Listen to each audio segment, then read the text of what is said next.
आपकी रोज़मर्रा की जो छोटी-छोटी बुनियादी ज़रूरतें हैं ना और छोटे-छोटे मसले हैं, उनका हल जो है ना वो एक सूरत में है और इतनी तेज़ी से ये सूरत असर करती है ना कि आप बस ख्वाहिश करेंगे और चीज़ आपको मिल जाएगी इंशाल्लाह।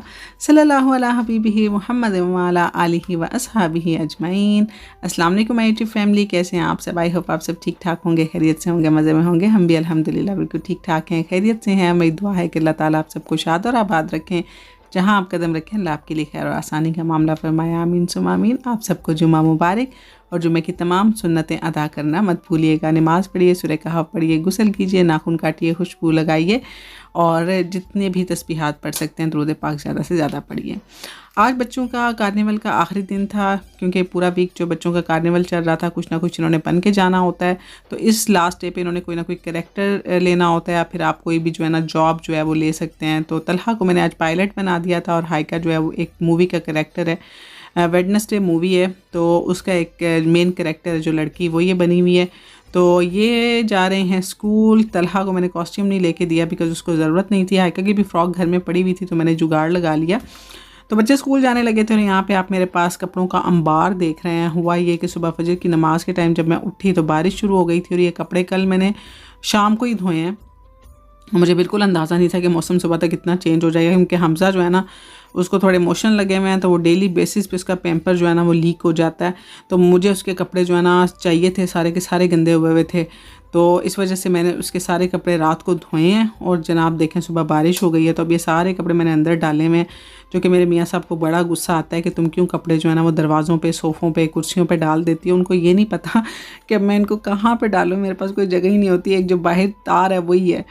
तो यहाँ पे 8:15 हो गए और मेरी जो 8 वाली सुई है ना वो जो है ना वो नीचे गिर गई है स्टिक, क्योंकि ये ग्लू के साथ चिपकी हुई होती है तो उसकी आई थिंक ग्लू उतर गई है, ख़त्म हो गई है, तो वो नीचे गिर गई है। तो मैं थोड़ी देर तक इसको ना दोबारा से चिपका दूँगी। तो बच्चों को स्कूल भेज के हम दोबारा से सो गए थे।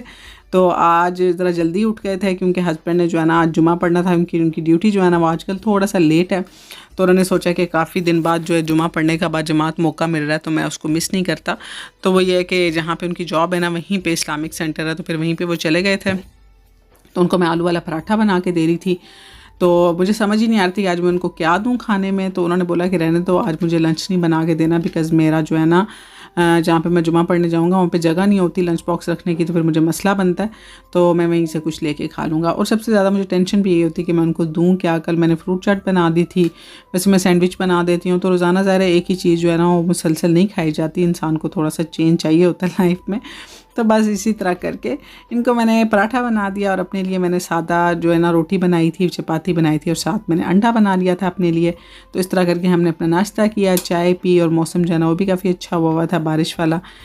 तो बस ये काम किया, उसके बाद नमाज अदा की, अपनी सूरत पढ़ी, दुरूद पाक पढ़ा और ये छोटी छोटी जो सुन्नतें थी जुमे वाले दिन की वो पूरी की। और इसी तरह मैं और हमज़ा जो है ना वो पूरा दिन इसी तरह घर में होते हैं। आप मेरा पराठा देख रहे हैं कितना अच्छा बन रहा है बिकॉज़ मैंने तवे को जो साफ़ किया था ना उससे वो जो काले काले पराठे थे ना वो बनना ख़त्म हो गए और कितना प्यारा सा पराठे का जो कलर है ना। और हत्ता कि अब ये मीडियम फ्लेम है मेरे चूल्हे की, अगर मैं फुल फ्लेम पे बनाऊँ तो तवा जो है ज़ाहिर है लोहे का तवा है तो वो पराठा जला देता है।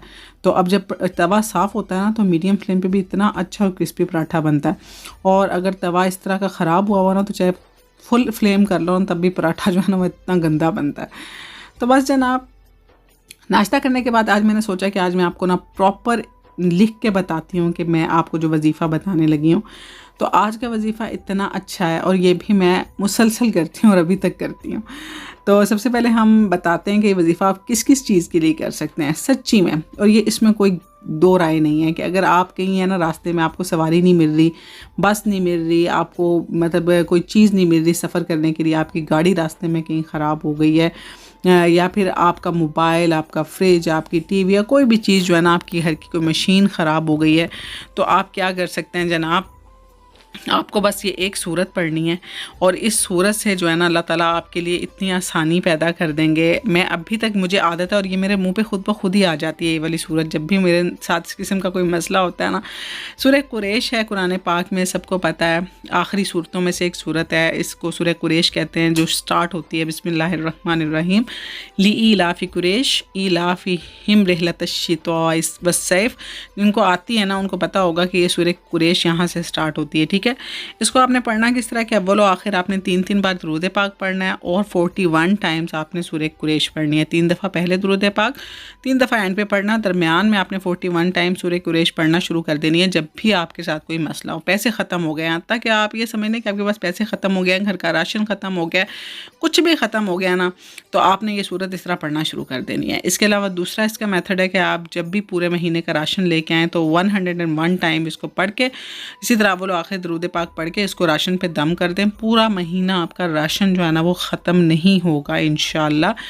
और तीसरा इसका वजीफ़ा ये है कि अगर खाना खाने के बाद आप इसको एक दफ़ा पढ़ेंगे तो आपका खाना जो है ना वो कभी आपको बीमार नहीं करेगा, ठीक है। आपके खाने से आपको कभी भी कोई बीमारी नहीं होगी। अगर आप इसको खाना खाने के बाद 2 दफ़ा पढ़ेंगे तो आपका जो दस्तरखान है ना वो हमेशा भरा रहेगा, वो हमेशा अच्छा रहेगा, आपको किसी चीज़ की भी कमी नहीं होगी। और अगर आप इसको 3 दफ़ा पढ़ेंगे तो जो आपका रिज़्क है इंशाल्लाह वो आपकी आने वाली नस्लों तक कभी ख़त्म नहीं होगा, क्योंकि सूरह कुरैश जो है ना वो रिज़्क के लिए बड़ी अच्छी और ऑथेंटिक सूरत है।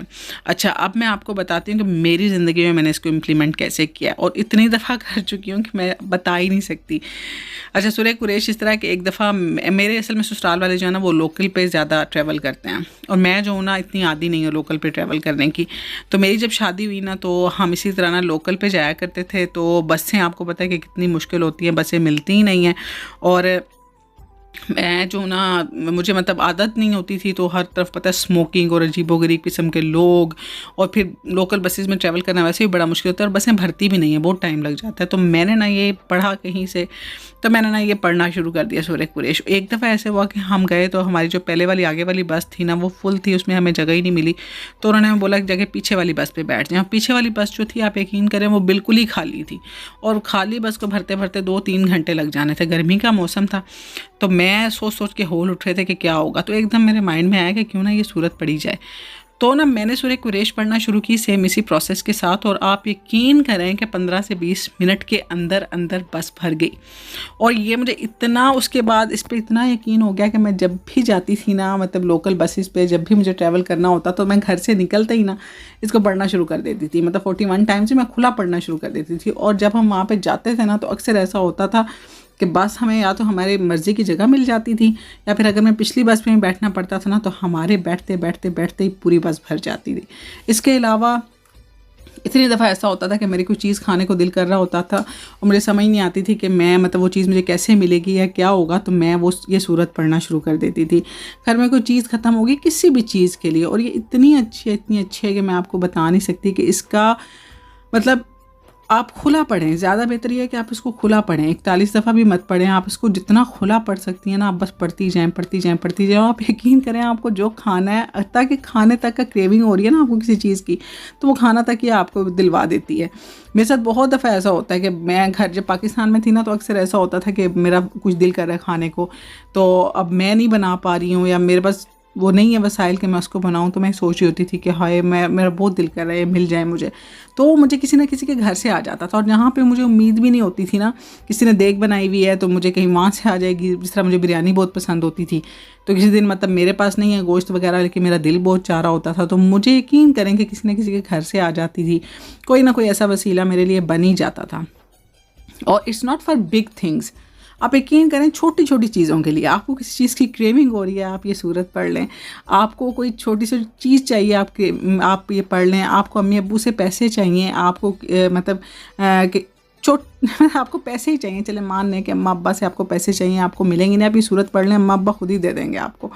इतने इसके फ़ज़ाइल हैं, इतनी इसकी फ़जीलत है इस सूरत की। और मैं तो इसको तकरीबन 10 साल हो गए हैं, जब मेरी शादी हुई थी ना तब से मैं इसको कर रही हूँ, और मैं इसको आज़माई जा रही हूँ और आज़माने की ज़रूरत नहीं है। अल्लाह ताला का जो कलाम है ना, उसको तो बस यकीन कामिल के साथ पढ़ने की ज़रूरत है, इसको आज़माने की ज़रूरत बिल्कुल भी नहीं है। जब आप यकीन कामिल के साथ पढ़ेंगे ना तो इंशाल्लाह आपके लिए बहुत आसानी होगी। यहाँ पर आप देख सकते हैं मैंने क्या काम किया जनाब। मैं अंडे बॉयल कर रही थी, अंडों में मैंने पत्ती डाल दी है, और पत्ती मैंने डालनी थी चाय के अंदर। वजह बताऊं आपको क्या है, क्योंकि कल जो इलेक्शंस हुए हैं ना, उसके बाद जो रात को प्रोसेस स्टार्ट हुआ है, मेरा सर इतना दुख रहा था। पूरा दिन मैं मोबाइल में रही हूँ, मैं ट्विटर पे रही हूँ, मैं ट्विटर पे देख देख के ये हो रहा है वो हो रहा है। अब जब रात को इन्होंने वो सारे रिज़ल्ट्स रोक लिए हैं ना, उसके बाद मुझे इतना स्ट्रेस होना शुरू हुआ, इतना डिप्रेशन होना शुरू हुआ है कि मुझे समझ ही नहीं आ रही थी। बल्कि मेरे मियाँ साहब मेरे पे गुस्सा कर रहे थे कि तुम क्यों इतना स्ट्रेस ले रही हो। तो मैंने पत्ती डालनी थी चाय के अंदर और पत्ती जो है ना वो डाल दी मैंने अंडों के अंदर। और मेरा ख्याल है जितने भी मुहिब वतन पाकिस्तानी है ना, जिसने वोट डाला है, वो यकीन करें कि इस टाइम शदीद किस्म के डिप्रेशन में होगा कि हमारे मुल्क के साथ क्या हो रहा है। लेकिन हम सिर्फ दुआ कर सकते हैं। हमने अपना फ़र्ज़ अदा कर दिया, हम सब ने जो हम कर सकते थे हम कर लिया। लेकिन एक प्लान कहते हैं कि इंसान का होता है, एक प्लान अल्लाह ताला का होता है और कामयाब वही होता है जो अल्लाह ताला का प्लान होता है। तो अगर अल्लाह ताला ने मज़ीद आजमाइश हमारे लिए रखी हुई है तो इट्स ओके, इंशाल्लाह हमारा वक्त भी आएगा। इंशाल्लाह जो पाकिस्तान के अवाम है ना उनका वक्त भी आएगा। बस ये है कि अल्लाह से भले की बेहतरी की दुआ करनी चाहिए और वो ज़्यादा से ज़्यादा करनी चाहिए। तो आई होप आपको मेरी आज की वीडियो पसंद आई होगी। पसंद आई लाइक करें, कमेंट बॉक्स में कमेंट करें, चैनल को सब्सक्राइब करें। मिलूंगी नेक्स्ट वीडियो में। रखिएगा ढेर सारा ख्याल। अल्लाह हाफिज़।